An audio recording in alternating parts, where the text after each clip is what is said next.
اور اس وقت بڑی مصلحت کا تقاضا یہ ہے کہ لومڑی والی مصلحت ہمیں اور آپ کو اپنانا ہے کہ سانپ بھی مر جائے اور لاٹھی بھی نہ ٹوٹے۔ میرے بھائیوں یہ مصلحت کا تقاضا ہے، ورنہ حال وہ ہوگا کہ آپ اپنے دفاع میں بھی کچھ نہیں کہہ سکتے۔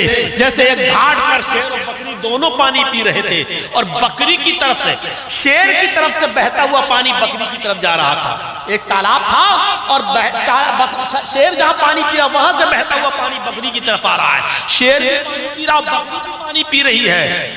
پانی پینے کے بعد شیر نے کہا اے بکری، تو نے میرا پانی جھوٹا کیوں کر دیا؟ تو نے میرا پانی جھوٹا کیوں کیا؟ بکری کہنے لگی بادشاہ سلامت جنگل کے راجا، میں نے آپ کا پانی کہاں جھوٹا کیا ہے؟ پانی تو آپ کی طرف سے بہتا ہوا آ رہا تھا، آپ کا جھوٹا پانی میں پی رہی تھی۔ آپ جہاں پانی میں منہ مار رہے تھے وہاں سے بہتا ہوا پانی میرے پاس آیا، میں تو آپ کا جھوٹا پانی پی رہی تھی۔ ہم نے پانی کو جھوٹا کہاں کیا ہے؟ پانی تو آپ جھوٹا کر رہے تھے اور آپ کا وہ پانی میں پی رہی تھی، میں نے پانی جھوٹا نہیں کیا۔ شیر نے کہا کم بخت منہ چلاتی ہے، جواب دے رہی ہے مجھے، اٹھا، اور اس نے بکری کو پھاڑ دیا اور کھا گیا۔ یعنی بکری اپنی دفاع میں بولی تھی اور بکری کی بات صحیح تھی کہ آپ کا پانی جھوٹا تھا، وہ میں پی رہی تھی۔ تو میرے بھائیوں اس وقت اسی کنڈیشن میں آپ بیٹھے ہوئے ہیں کہ آپ اپنے دفاع میں صحیح بات بھی نہیں بول سکتے ہو، صحیح جملہ بھی نہیں کہہ سکتے ہو۔ اس وقت بہت ہی زیادہ عقل کے ناخن لینے کی ضرورت ہے اور بہت ہی زیادہ دور اندیشی اور مصلحت سے کام لینے کی ضرورت ہے، جذبات کی راہ میں بہنے کی ضرورت نہیں۔ اس لیے وہ طریقہ اپنائیے جو لومڑی نے اپنایا، سانپ بھی مر جائے اور لاٹھی بھی نہ ٹوٹے۔ میں آپ کو بزدل نہیں بنا رہا ہوں، میں دیکھ چکا ہوں، مجھے حالات معلوم ہیں۔ جو لوگ چاہتے ہیں کہ جرجی صاحب یہ بولے وہ بولے اور جو سننا ہے، میں نے دیکھا کہ جب جرجی صاحب 4 اور 5 مہینے کے لیے جیل میں جاتے ہیں تو کتنے لوگ آتے ہیں اور کتنے لوگ ساتھ دیتے ہیں اور کتنے لوگوں کی ہمدردیاں رہتی ہیں۔ یہ سارے تجربے مجھے اچھی طریقے سے ہو چکے ہیں۔ اس لیے یاد رکھیے، آپ کی مصیبت میں آپ کے کوئی کام نہیں آئے گا، آپ کی پریشانیوں میں آپ کے کوئی کام نہیں آئے گا۔ یہ لڑائی آپ سب کو مل کر تو لڑنا ہے، لیکن مصلحت کے ساتھ کہ سانپ بھی مر جائے اور لاٹھی بھی نہ ٹوٹے۔ تو 3 چیزیں یہ ہو گئی تھی، 5 چیزوں میں سے ایک تو نبی سب کے لیے، دوسرا مال غنیمت ہمارے لیے حلال، مجھ سے پہلے کسی کے لیے نہیں، اور تیسری زمین، روئے زمین پوری ہمارے لیے پاک کر دی گئی، جہاں بھی نماز کا وقت ہو وہاں پڑھ لو۔ کسی اور نبی کو یہ چیز حاصل نہیں تھی، سب کو اپنی مسجد میں عبادت گاہ میں نماز پڑھنا پڑتی تھی، مسجد پر یا گھر میں نماز پڑھنا جائز نہیں تھا۔ چوتھی چیز اللہ کے نبی نے فرمایا مجھے جو دی گئی کسی اور نبی کو نہیں، نصرت بالرعب بین یدی مسیرۃ شہر، مجھے اللہ نے اتنا رعب و دبدبا دیا ہے کہ 1 مہینے کی دوری پر میرا دشمن ہوتا ہے تو میری رعب و دبدبے سے، میرے ہیبت سے، میرے رعب و دبدبے سے وہ ڈر جاتا ہے، کانپ جاتا ہے۔ اللہ نے رعب کے ذریعے میری مدد فرمائی، رعب و دبدبا مجھے دیا ہے۔ 1 مہینے کی دوری پر میرے دشمن کے پیر اکھڑ جاتے ہیں، وہ سوچتا ہے کہ محمد رسول اللہ سے لڑنے جا رہا ہوں، تو اتنی دوری پر ہوتا ہے کہ میرے اور اس کے درمیان 1 مہینے کی مسافت، یعنی گھوڑے پر اونٹ پر سفر کرے تو 1 مہینہ لگ جائے، اتنی دوری پر میرا دشمن ہوتا ہے اور مجھ سے ڈر جاتا ہے، کانپ جاتا ہے، لرز جاتا ہے۔ تو اللہ نے مجھے یہ خوبی دی ہے، مجھے یہ خاصیت عطا فرمائی ہے، فضیلت دی ہے کہ دشمن کے دل پر میرا رعب و دبدبا قائم رہتا ہے 1 مہینے کی مسافت پر۔ اور 5ویں چیز اللہ کے نبی نے فرمائی اوتیت الشفاعہ، اللہ نے مجھے شفاعت عطا فرمائی، شفاعت کبریٰ، کسی اور نبی کو شفاعت حاصل نہیں ہے۔ قیامت کے دن لوگ سارے نبیوں کے پاس جائیں گے، سب منع کر دیں گے نہیں نہیں نہیں میں نے یہ کیا تھا، میں نے یہ کیا تھا۔ نوح علیہ السلام کہیں گے میں مچھلی کے پیٹ میں چلا گیا، آدم علیہ السلام کہیں گے مجھے اللہ نے منع کیا تھا اس درخت کے پاس مت جانا، میں چلا گیا۔ کوئی کچھ سب اپنی اپنی پرابلم بتا دیں گے، سب لوگ اللہ کے رسول کے پاس آئیں گے، اللہ کے نبی سے فرمائیں گے ہماری سفارش کر دیجئے اللہ سے، آپ اللہ کے برگزیدہ پیغمبر ہیں، آپ اللہ کے نبی ہیں، اللہ کے پیغمبر۔ تب اللہ کے نبی صلی اللہ علیہ وسلم فرماتے ہیں میں سجدے میں چلا جاؤں گا اور اللہ کی حمد و ثنا بیان کروں گا، جتنی اللہ رب العالمین چاہے گا میں اللہ کی حمد و ثنا بیان کروں گا۔ پھر آسمان سے آواز آئے گی، اللہ فرمائے گا ارفع رأسک سل توتا وشفی تشفع، اے محمد صلی اللہ علیہ وسلم اپنا سر اٹھائیے، اے اللہ کے نبی جناب محمد رسول اللہ صلی اللہ علیہ وسلم آپ اپنا سر اٹھائیے، سل مانگیے، توتا جو مانگیں گے آپ دیا جائے گا، وشفع تشفع سفارش کیجیے آپ، سفارش بھی آپ کی قبول کی جائے گی۔ جب اللہ کے نبی صلی اللہ علیہ وسلم کو یہ حکم ہوگا کہ اپنا سر اٹھاؤ، تب اللہ کے نبی صلی اللہ علیہ وسلم اپنا سر اٹھائیں گے، اللہ فرمائے گا سل مانگو، توتا جو مانگو گے دیا جائے گا۔ حالانکہ اللہ کو معلوم ہے کہ کیا مانگنا ہے میرے نبی کو، لیکن پھر بھی کہہ رہا ہے مانگو، جو مانگو گے دیا جائے گا۔ اللہ کو اچھا لگتا ہے کہ کوئی بندہ اس سے مانگے۔ اچھا ایک بات بتاؤ، ہم لوگ گئے نماز پڑھی اور دعا مانگنا چاہ رہے ہیں، کیا اللہ کو نہیں معلوم کہ ہم کیا مانگیں گے؟ اللہ کو تو معلوم ہے، لیکن پھر بھی کہہ رہا ہے ادعونی استجب لکم، مجھ سے مانگو میں تمہیں دوں گا۔ کیوں؟ اللہ کو تو معلوم ہے کہ میرا بندہ کیا مانگے گا، پھر بھی کہہ رہا مانگو، کیونکہ اس کو اچھا لگتا ہے کہ میرا بندہ میرے سامنے مجھ سے پکارے، مجھ سے مانگے۔ ماں کو معلوم ہے بچہ بھوکا ہے، لیکن جب روتا ہے تب ماں اس کو دودھ پلاتی ہے، تب دودھ پلاتی ہے، کیونکہ بچے کے رونے سے ماں کو محبت بڑھتی ہے کہ اب بچہ دودھ مانگ رہا ہے۔ ماں سے بڑا ڈاکٹر کوئی پیدا نہیں ہوتا ہے، ماں سے بڑا ڈاکٹر کوئی پیدا نہیں ہوا ہے۔ ماں بچے کے رونے سے پتہ لگا لیتی ہے کہ بچہ درد کی وجہ سے رو رہا ہے یا بھوک کی وجہ سے رو رہا ہے، ماں سے بڑا کوئی ڈاکٹر نہیں ہے۔ میں نے کیسی اولادوں کو دیکھا میرے بھائیوں، اپنی ماں پر ڈانٹتے ہوئے کہتے ہیں، اپنی بیوی کی بات مانتے ہوئے، ماں نے پوچھا بیٹا کیا؟ ارے تو جا یار، تو کیوں آ گئی بیچ میں؟ تو نہیں سمجھے گی ہمارے بیچ میں، تو نہیں سمجھے گی، ارے جا، ارے جا ڈگریا، جا بڈھی، ارے اماں جاؤ، تم نہیں سمجھو گی کیا ہے۔ اس ماں سے کہتے تم نہیں سمجھو گی۔ جب تو چھوٹا تھا بچپن میں بولنا بھی نہیں جانتا تھا، جو تیرے رونے کی آواز سے پہچان جاتی تھی کہ تو دودھ مانگ رہا ہے یا تیرے ہستی پسلی میں درد ہو رہا ہے، پیٹ میں درد۔ آج تو اس ماں سے کہہ رہا ہے کہ تو نہیں سمجھے گی، تو اس سے بڑا بے غیرت کون ہوگا؟ میرے پیارے ساتھیوں، اللہ کو معلوم ہے کہ میرا نبی کیا مانگے گا، لیکن پھر بھی کہہ رہا ہے مانگو، جو مانگو گے دیا جائے گا۔ ایک میسج یہ دیا جا رہا ہے کہ اے لوگو میرے نبی کو بھی مانگنا پڑے گا۔ اے لوگو دنیا میں کوئی مشکل کشا نہیں اور حاجت روا نہیں، دنیا میں بھی میرا نبی مجھ سے مانگتا تھا اور آخرت میں بھی میرا نبی مجھ سے مانگے گا۔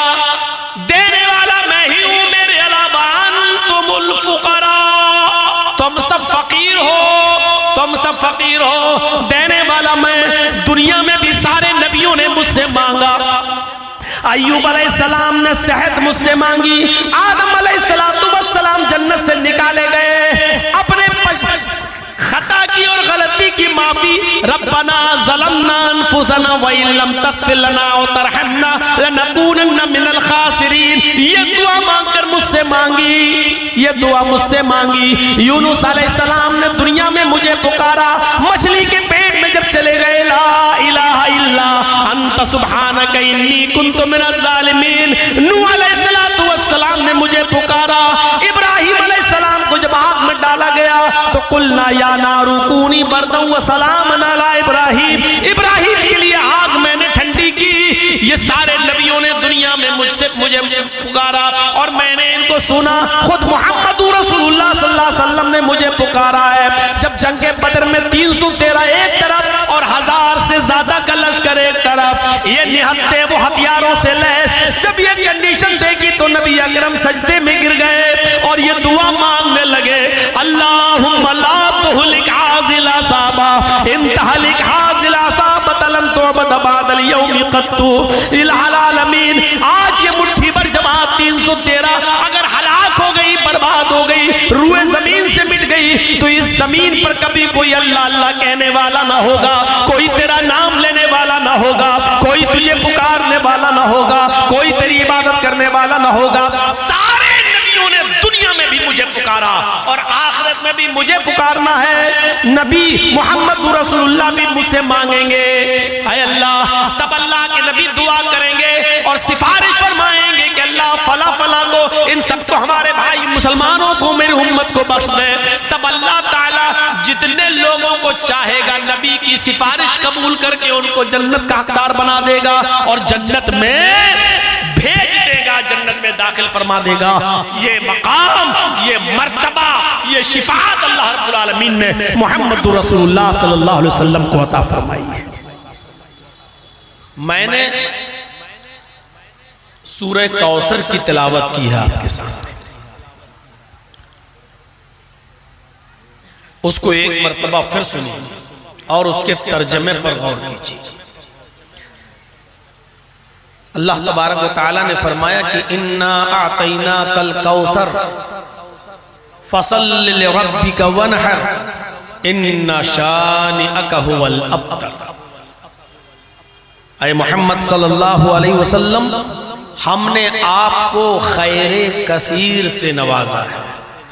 میں نے یہ ترجمہ حافظ ابن کثیر کی تفسیر ابن کثیر سے لیا ہے، ورنہ بہت سے علماء نے، مفسرین نے اور مترجمین نے اس کا ترجمہ یہ بھی کیا ہے کہ اے محمد صلی اللہ علیہ وسلم، ہم نے آپ کو حوض کوثر عطا فرمایا ہے۔ اِنَّا أَعْطَيْنَاكَ الْكَوْثَرَ، ہم نے آپ کو حوض کوثر عطا فرمایا، لیکن میں نے ترجمہ لیا ہے حافظ ابن کثیر کی تفسیر ابن کثیر سے۔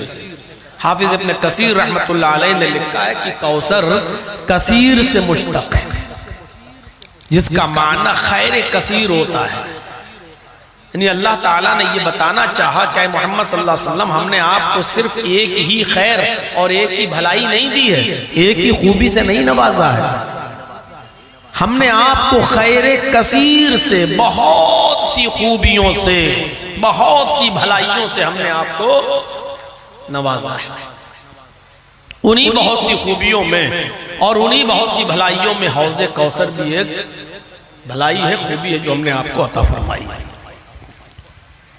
آئے نبی صلی اللہ علیہ وسلم، ہم نے آپ کو خیر کثیر سے نوازا۔ فَصَلِّ لِرَبِّكَ وَانْحَرْ، شکرانے کے طور پر آپ اپنے رب کے لیے نماز پڑھتے رہیے اور قربانی دیتے رہیے۔ جیسے آپ پہلے نماز پڑھتے تھے، قربانی کرتے تھے، اسی طریقے سے آپ نماز پڑھتے رہیے اور قربانی دیتے رہیے۔ اِنَّ شَانِئَكَ هُوَ الْأَبْتَرُ، آپ کا دشمن ہی ابتر ہوگا، آپ کا دشمن ہی مقتوع نسل ہو جائے گا، آپ کا دشمن ہی مٹ جائے گا، آپ کا دشمن ہی برباد ہو جائے گا۔ اس سورت کو اور اس کے ترجمے کو سمجھنے کے لیے جب تک ہم اس کے سبب ورود پر نہیں جائیں گے، اس کے شان نزول پر نہیں جائیں گے، تب تک ہم سمجھ نہیں پائیں گے کہ کس پس منظر میں یہ بات ہوئی۔ اللہ تعالیٰ نے یہ کیوں کہا کہ اے نبی، ہم نے آپ کو خیر کثیر سے نوازا؟ اللہ نے یہ کیوں کہا کہ نماز پڑھتے رہیے، قربانی دیتے رہیے؟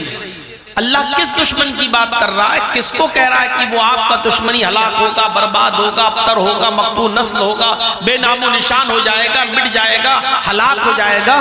کس دشمن کی بات ہو رہی ہے؟ کس پس منظر میں یہ بات کہی جا رہی ہے؟ تو اس پس منظر کو سمجھنا بہت ضروری ہے۔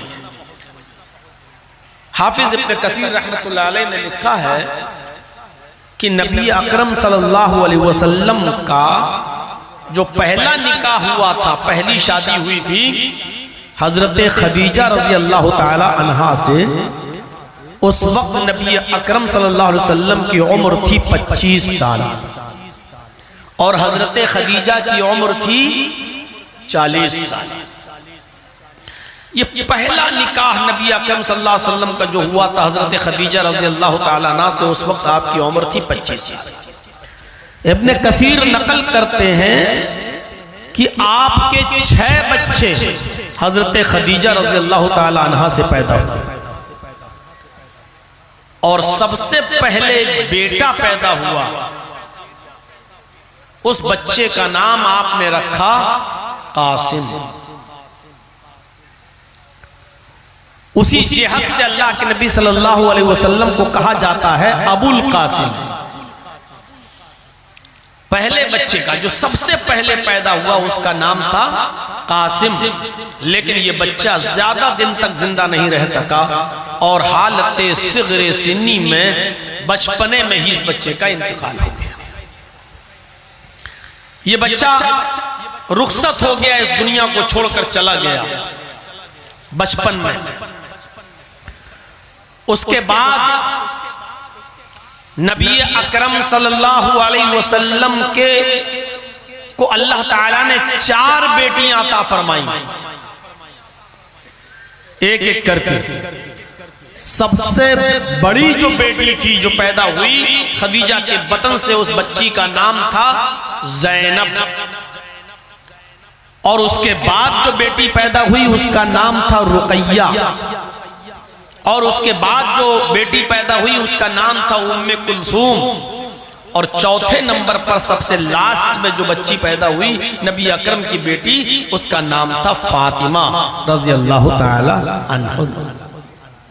یہ 4 بچیاں پیدا ہوئی۔ بیٹا پہلے انتقال کر گیا، 4 بچیاں پیدا ہوئی،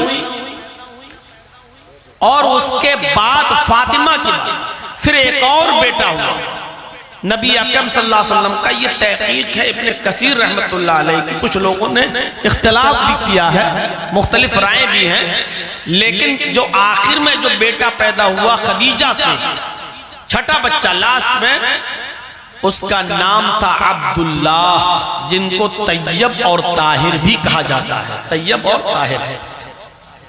لیکن یہ بچہ بھی صغر سنی میں انتقال کر گیا، ادھر قاسم کا انتقال اور ادھر عبداللہ کا بھی انتقال، بچہ کوئی بھی زندہ نہیں رہا۔ بیٹیاں زندہ رہیں، شادیوں تک ان کی زندگی رہی، ایک عمر پائی، لیکن بیٹے سب بچپن میں انتقال کر گئے۔ اب نبی اکرم صلی اللہ علیہ وسلم نبی بھی بن چکے ہیں، آپ کی عمر 40 کو کراس بھی کر چکی ہے، آپ باپ بھی بن چکے ہیں، آپ نبی بھی ہو چکے ہیں۔ مقوقس ملک شام کے بادشاہ نے 2 لڑکیاں 2 لونڈیاں تحفے میں بھیجی تھی محمد رسول اللہ صلی اللہ علیہ وسلم کو۔ لونڈی کی حیثیت کیا ہوتی ہے میں اس طرف جانا نہیں چاہتا ہوں، میرے بھائیوں سمجھ لو وہ خادمہ تھی، اور ان سے بھی بیوی والی ضرورت پوری کی جا سکتی ہے کیونکہ ان کو خرید لیا گیا ہے۔ ملک شام کے مقوقس کے بادشاہ نے 2 لڑکیاں خریدی، اور خرید کر اس نے محمد رسول اللہ صلی اللہ علیہ وسلم کو گفٹ کر دیا، اور وہ دونوں لونڈیاں جب نبی اکرم صلی اللہ علیہ وسلم کے پاس آئیں تو اللہ، ایک کا نام تھا سیرین، ایک لونڈی کا نام تھا سیرین، اور دوسری لونڈی کا نام تھا ماریہ۔ تو سیرین کو اللہ کے نبی صلی اللہ علیہ وسلم نے حضرت حسان ابن ثابت کو دے دیا کہ لو تم ان سے خدمت حاصل کرو، اور ماریہ قبطیہ کو اللہ کے رسول نے خود اپنے پاس رکھ لیا اپنی خدمت کے لیے۔ تو ماریہ قبطیہ نبی اکرم کے پاس رہی، ماریہ قبطیہ کے بطن سے، ماریہ قبطیہ کے پیٹ سے نبی اکرم کا ایک اور بچہ پیدا ہوا، اس بچے کا نام تھا ابراہیم۔ یہ بچہ بھی صرف 18 مہینے زندہ رہا، 1.5 سال بس، اور 18 مہینے کی زندگی پا کر یہ بھی اللہ کو پیارا ہو گیا، اس بچے کا بھی انتقال ہو گیا۔ ماریہ قبطیہ نے قاصد بھیج کر بلوایا، طبیعت زیادہ خراب ہے ابراہیم کی، جلدی آؤ، جس حال میں بھی بیٹھے ہو آ جاؤ۔ نبی اکرم کو جب یہ اطلاع ملی کہ ابراہیم کی طبیعت ناساز ہے، زیادہ خراب ہے، آپ گئے گھر میں، اور جیسے ہی گھر کے اندر داخل ہوتے ہیں ماریہ قبطیہ نے ابراہیم کو محمد رسول اللہ کی گود میں ڈال دیا۔ آپ نے اپنے مبارک ہاتھوں میں اس بچے کو لیا جو آپ کا بیٹا تھا، ماریہ قبطیہ کے بدن سے پیدا ہوا تھا۔ اس بچے نے جیسی محمد کی گود پائی صلی اللہ علیہ وسلم، شاید وہ اپنے باپ کی گود میں ہی آنا چاہتا تھا اور اسی انتظار میں تھا، اور جیسی وہ نبی کی گود میں آیا اس بچے کا بھی انتقال ہو گیا۔ 1.5 سال کی عمر میں ابراہیم بھی چل بسے۔ ابراہیم کے انتقال کے بعد نبی اکرم کو اتنا دکھ ہوا، اتنا غم ہوا۔ غم تو قاسم کے انتقال پر بھی تھا، غم تو عبداللہ کے انتقال پر بھی تھا، لیکن آپ نے اس غم کا اظہار نہیں کیا، لیکن جب آپ کا یہ تیسرا بیٹا جو ماریا قبطیہ کے پیٹ سے پیدا ہوا، جب اس تیسرے بیٹے کا انتقال ہو گیا تو نبی اکرم صلی اللہ علیہ وسلم کی آنکھوں میں آنسو آ گئے اور آپ کا دل غمگین ہو گیا۔ اس بچے کی باڈی کو ماریا قبطیہ کے پاس رکھ دیا۔ آپ نے اس کے باڈی کو جب ماریا قبطیہ کے بستر پر رکھ دیا تو آپ کی آنکھوں میں آنسو تھے اور دل غمگین تھا۔ اس وقت آپ نے اپنے غم کا اظہار یوں کیا جس کو امام بخاری نے بخاری شریف کے اندر کتاب الجنائز کے چیپٹر میں بیان کیا ہے۔ یہ غم کا اظہار اللہ کے نبی کچھ اس انداز سے کر رہے ہیں، ان العین تدمع والقلب یحزن، ان العین تدمع والقلب یحزن ولا نقول الا ما يرضى ربنا وان بفراقك یا ابراہیم لمحزونون۔ ابراہیم تیری جدائی سے میری آنکھیں اشک بار ہیں۔ ان العین تدمع، اے میرے بیٹے تیری جدائی سے تیرے باپ کی آنکھیں اشک بار ہیں، میری آنکھوں میں آنسو ہیں، آنکھیں اشک بار ہیں۔ والقلب یحزن، اور دل غمگین ہے، دل مایوس ہے، دل پریشان ہے۔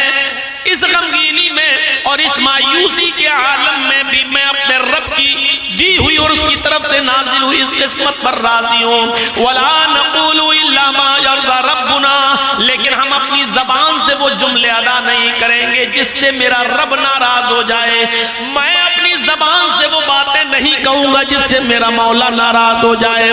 وَلَا نَقُولُ إِلَّا مَا يَرْضَى رَبُّنَا، ہم اپنی زبان سے وہ باتیں نہیں نکالیں گے جس سے ہمارا رب ناراض ہو جائے۔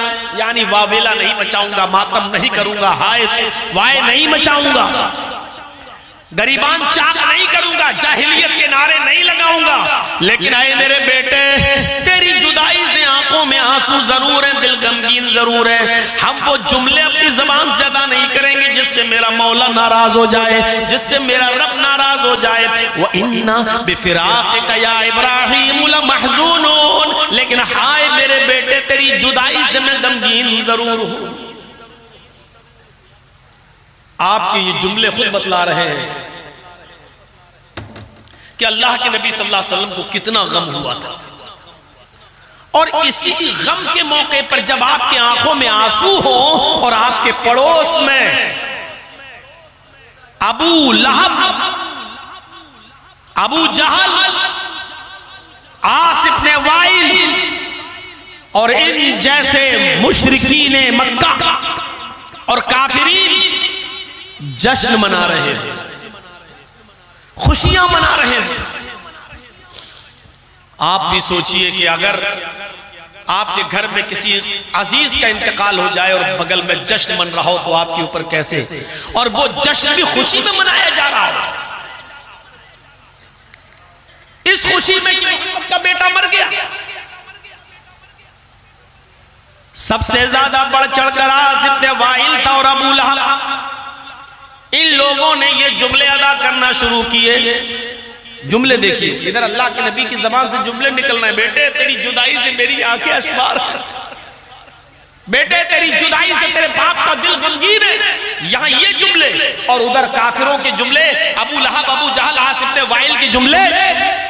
لوگوں خوش ہو جاؤ، محمد کا بیٹا مر گیا، محمد کی نرینہ اولاد مر گئی، محمد کے سارے لڑکے مر گئے، اب محمد کا کوئی لڑکا نہ رہا۔ باپ کی وراثت کو بیٹا زندہ رکھتا ہے لیکن محمد کا تو کوئی بیٹا ہی نہیں رہا، محمد کی وراثت کو، محمد کے دین کو، محمد کے مذہب کو اب کون زندہ رکھے گا؟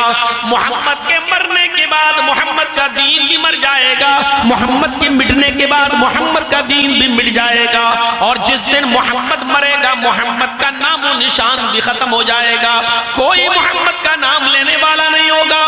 بغل میں یہ جملے ادا کیے جا رہے ہیں صلی اللہ علیہ وسلم۔ غور کیجئے، ایک طرف آپ کی آنکھوں میں آنسو ہو، غم کے پہاڑ ٹوٹے ہوئے ہو، اولاد کی جدائی کا غم ستا رہا ہو، اور دوسری طرف یہ کہا جا رہا ہو کہ لوگوں انتظار کرو محمد کے مرنے کا، محمد کے مرنے کے بعد محمد کا دین بھی مر جائے گا، محمد کے مرنے کے بعد محمد کا دین بھی ختم ہو جائے گا، محمد کے مرنے کے بعد محمد کا نام و نشان بھی مٹ جائے گا، نہ کوئی اسلام کا نام لینے والا ہوگا اور نہ کوئی محمد کا نام لینے والا ہوگا۔ جب یہ جملے اللہ کے نبی کے کانوں میں گئے، محمد رسول اللہ کے کانوں میں گئے، تو آپ نے نظریں آسمان کی اوپر ڈالی، آپ کی نگاہیں آسمان پر گئیں۔ یہ سوالیہ نظریں تھیں، استفہامیہ نگاہیں تھیں، جن نگاہوں کے اٹھنے کو اللہ رب العالمین نے پڑھ لیا کہ میرا نبی کیا چاہتا ہے، میرے نبی کی آنکھیں کیا بتا رہی ہیں۔ گویا کہ نبی اکرم نے جب اپنی نگاہیں آسمان پر اٹھائیں تو یہ سوال کر رہی ہوں کہ الہ العالمین، کیا میرے انتقال کے بعد یہ دین مٹ جائے گا؟ کیا میرے انتقال کے بعد یہ اسلام مر جائے گا جس کو ہمارے صحابہ، ہمارے چاہنے والے اپنی خون کی قربانی دے کر جنگوں میں جہاد کر کے شہادت حاصل کر کے سینچ رہے ہیں؟ کیا یہ مٹ جائے گا؟ کیا میرا نام و نشان بھی ختم ہو جائے گا؟ کیا میرے نام کا ذکر بھی نہیں ہوگا؟ آپ کی نگاہیں آسمان کی طرف اٹھیوں، گویا کی سوال کر رہی ہوں۔ ادھر اللہ رب العالمین نے محمد رسول اللہ کی نگاہوں کو پڑھ لیا اور فوراً جبرائیل امین کو بھیجا اور کہا جبرائیل جاؤ میرے نبی کے زخمی دل پر مرہم رکھو، میرے نبی جناب محمد رسول اللہ کو تسلی دو، تشفی دو، ان کو سکون پہنچاؤ۔ اس وقت اللہ تعالیٰ نے قرآن کی سورت نازل فرمائی اور جبرائیل امین کو بھیجا کہ جاؤ اور کہہ دو کہ اللہ رب العالمین آپ کے نام کو کبھی مٹنے نہیں دے گا، اس اسلام کو کبھی ختم نہیں ہونے دے گا اور آپ کا نام کبھی مٹے گا نہیں۔ تب جبرائیل قرآن کی یہ سورت لے کر نازل ہوتے ہیں، اِنَّا أَعْطَيْنَاكَ الْكَوْثَرَ، اے محمد صلی اللہ علیہ وسلم آپ کے رب نے فرمایا ہے ہم نے آپ کو خیر کثیر سے نوازا ہے، ہم نے آپ کو بہت سی بھلائیوں سے نوازا ہے۔ فَصَلِّ لِرَبِّكَ وَانْحَرْ، آپ کبیدہ خاطر مت ہوئیے، آپ مایوس مت ہوئیے، آپ پریشان مت ہوئیے، آپ جس طرح نماز پڑھتے ہیں اسی طرح پڑھتے رہیے، آپ جس طرح قربانی کرتے ہیں اسی طرح قربانی دیتے رہیے۔ اِنَّ شَانِئَكَ هُوَ الْأَبْتَرُ، ایسا کہنے والے آپ کے دشمنی ذلیل ہوں گے، خوار ہوں گے، رسوا ہوں گے، انہی کا نام و نشان مٹ جائے گا۔ ابتر کہتے ہیں جس کی نسل کا سلسلہ کٹ جائے اور ختم ہو جائے، جس کی نسل آگے نہ بڑھے، اس شخص کو عربی میں ابتر کہتے ہیں، یعنی اب آگے نہیں بڑھ سکتی۔ یعنی محمد الرسول اللہ کا کوئی بیٹا ہی نہیں تو نسل کیسے بڑھے گی؟ یعنی جب محمد ہی مر جائیں گے، محمد کی کوئی نسل ہی نہیں رہے گی، بیٹا ہی نہیں رہے گا تو محمد کے دین کو زندہ کون رکھے گا؟ تو فرمایا اللہ تعالیٰ نے ایسا کہنے والے آپ کے دشمن ہی ابتر ہوں گے، یعنی انہی کی نسلیں کٹ جائیں گی، کوئی ان کا نام لینے والا نہیں ہوگا، ان کا نام و نشان ہی مل جائے گا۔ آپ کے دشمنوں کے ساتھ ایسا ہوگا اور آپ کے ساتھ ایسا نہیں ہوگا۔ آپ بس رنجیدہ مت ہوئیے اور آپ کبیدہ خاطر مت ہوئیے، آپ پریشان مت ہوئیے۔ کتنی بھلائیوں سے نوازا ہے، کتنی خوبیوں سے نوازا۔ اِنَّا أَعْطَيْنَاكَ الْكَوْثَرَ، اے نبی ہم نے آپ کو خیر کثیر سے نوازا۔ ایک ایک کر کے خوبی کو گنتے جائیے اور دیکھتے جائیے، پڑھیے قرآن کی یہ آیت، أَلَمْ نَشْرَحْ لَكَ صَدْرَكَ، اے محمد صلی اللہ علیہ وسلم کیا ہم نے آپ کے لیے آپ کے سینے کو کھول نہیں دیا ہے؟ وَوَضَعْنَا عَنْكَ وِزْرَكَ الَّذِي أَنْقَضَ ظَهْرَكَ، اور کیا ہم نے آپ کی اوپر سے وہ بوجھ ہٹا نہیں دیا جو بوجھ آپ کی کمر کو توڑے ڈال رہا تھا، جس بوجھ سے آپ کو تکلیف ہو رہی تھی، جو آپ کی کمر کو توڑے ڈال رہا تھا، کیا وہ بوجھ ہم نے آپ کی اوپر سے ختم نہیں کر دیا؟ اور اس کے بعد دیکھیے وَرَفَعْنَا لَكَ ذِكْرَكَ، اور کیا ہم نے آپ کے نام کو، آپ کے ذکر کو بلند نہیں کر دیا؟ کون کہتا ہے کہ آپ کے انتقال کے بعد آپ کا نام مٹ جائے گا؟ نہ اسلام مٹے گا نہ آپ کا نام مٹے گا۔ کون کہتا ہے؟ جب تک لوگ اس دنیا میں وضو بناتے رہیں گے اور وضو بناتے وقت بسم اللہ کہیں گے، تو وضو کے بعد کی دعا میں وہ آپ کا نام لیں گے، اشہدو ان لا الہ الا اللہ واشہدو ان محمدن عبدہ ورسولہ، آپ کا نام لیا جاتا رہے گا۔ اور یہ ہم اور آپ سب جانتے ہیں کہ 1400 سال کا زمانہ گزر چکا ہے، آج تک وضو ہو رہا ہے اور قیامت کی صبح تک انشاءاللہ وضو ہوتا رہے گا، اور وضو کے بعد کی دعا میں محمد رسول اللہ کا نام لیا جاتا رہے گا۔ الم نشرح لک صدرک ووضعنا عنک وزرک الذی انقض ظہرک ورفعنا لک ذکرک، کیا ہم نے آپ کے ذکر کو، ہم نے آپ کے نام کو بلند نہیں کر دیا؟ جب تک وضو بنتا رہے گا اور وضو بنایا جاتا رہے گا، آپ کا نام بھی لیا جاتا رہے گا، یعنی وضو قیامت کی صبح تک بنتا رہے گا تو قیامت کی صبح تک آپ کا نام لیا جاتا رہے گا۔ کون کہتا ہے کہ آپ کے انتقال کے بعد آپ کا نام و نشان مٹ جائے گا؟